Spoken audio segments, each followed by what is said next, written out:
Muy buenos días, tardes o noches. Mi nombre es Aníbal Perales y esta es mi compañera Eleonora Indigni. Nosotros somos estudiantes de medicina en la Universidad Rómulo Gallegos y estamos cursando el tercer año.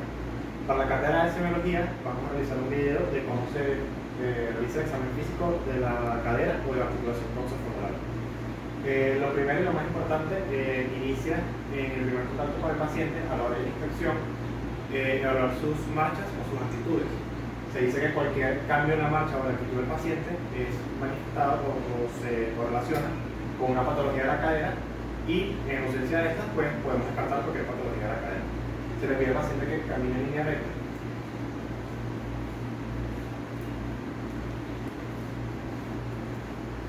Como podemos ver, su marcha y su actitud son normales, pues podemos descartar en este caso patología de la cadera. Sin embargo, una marcha típica o una actitud típica es la marcha de Trendelenburg, en la cual el paciente camina con el muslo, la rodilla semiflexionada en el sentido superior. Esto a causa de la falta de movilidad en la articulación coxofemoral. Para compensar esto, para enmascarar este problema, los pacientes suelen adoptar una hiperlordosis en la región lumbar, para lo cual es preciso en la siguiente parte del examen pedir al paciente que se acueste en una camilla y adopte una posición particular, como haremos más adelante. Una vez con el paciente sobre la camilla, pues se procede a evaluar si existe alguna luxación o no en la articulación de la cadera. Un movimiento típico que suele estar ausente en las personas con luxación de la cadera es poder colocar el pie sobre la rodilla contralateral. En este caso el paciente puede realizarlo, así que sabemos que no hay ningún tipo de luxación. Otros movimientos que se pueden evaluar son el movimiento de la postura del zapato, ya que los pacientes con luxación de cadera no pueden realizarlo por delante de la línea media, suelen hacerlo por detrás sin ver el pie, o recoger algún elemento del suelo sin doblar las rodillas, lo cual es imposible, o causa mucho dolor si se observa un tipo de luxación de la cadera. Se le pide al paciente que se acueste, que coloque su columna vertebral lo más paralelo posible al eje de la mesa y coloque ambas espinas ilíacas de manera paralela. Como bien habíamos mencionado antes, las lesiones o las patologías de la cadera pueden ser compensadas con una hiperlordosis lumbar, de manera que en esta postura la postura que adopten los miembros inferiores van a ser la actitud verdadera o la actitud real de la patología. En este caso podemos ver que no hay ninguna actitud. Sin embargo, actitudes comunes son la coxovalga o la coxovara. En la coxovara existe la flexión de la rodilla que habíamos hablado anteriormente con una leve rotación interna, como una rotación interna acrecentada, y en la coxovalga existe una flexión de la articulación de la rodilla con una rotación externa. Otros elementos a evaluar en la inspección pueden ser la atrofia de masas musculares adyacentes, como por ejemplo en la región de la nalga o en la región de los cuádriceps, y acortamiento aparente o real de los miembros inferiores, para lo cual se puede tomar algún punto de referencia, como por ejemplo la cresta ilíaca en la pelvis y el malleolo interno en el pie. Se miden ambas longitudes y se comparan a ver si hay alguna alteración. O se puede pedir al paciente.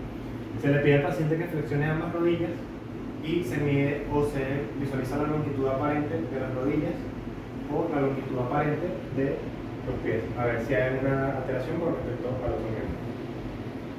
Una vez culminada la inspección, se procede a la palpación tocando la piel de la zona, a ver si hay aumento de la temperatura o descenso de la temperatura. También se procede a colocar una mano sobre la pelvis y rotar la pierna en dirección externa y en dirección interna, buscando craqueteos en busca de luxaciones o fracturas.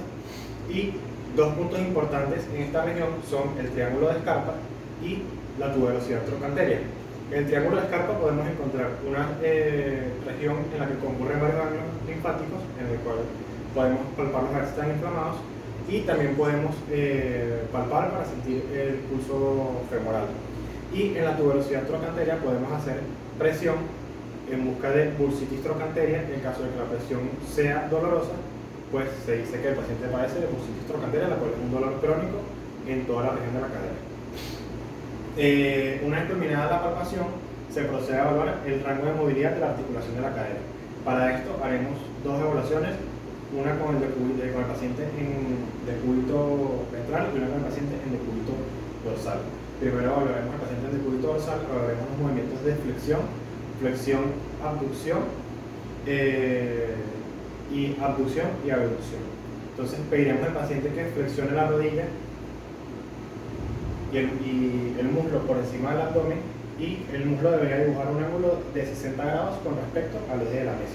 En caso de que el paciente no pueda llegar el pie hasta esta zona, pues debemos acompañarlo y empujar el movimiento en busca de dolor al realizar dicho movimiento. Volvemos a pedir al paciente que flexione la rodilla y ahora que cruce la rodilla por encima de la línea media del cuerpo. La rodilla debería ser capaz de atravesar toda la superficie del cuerpo. Por último, pedimos al paciente que eleve una de las piernas y realice el movimiento de abducción y abducción. Debería dibujar un ángulo de 45 grados con respecto al eje medio del cuerpo, y en este caso debería dibujar un ángulo de alrededor de 30 grados alrededor del eje del cuerpo. Se hace lo mismo con ambas extremidades y se pide al paciente que se coloque boca abajo para realizar las siguientes evaluaciones. Evaluaremos el movimiento de extensión y los movimientos de rotación de la articulación de la cadera. Se pide al paciente que coloque la pierna, la rodilla semiflexionada, y eleve lo más que pueda la articulación de la cadera, o por así decirlo, el fémur. Debería dibujar un ángulo de 20 grados con respecto al eje de la mesa.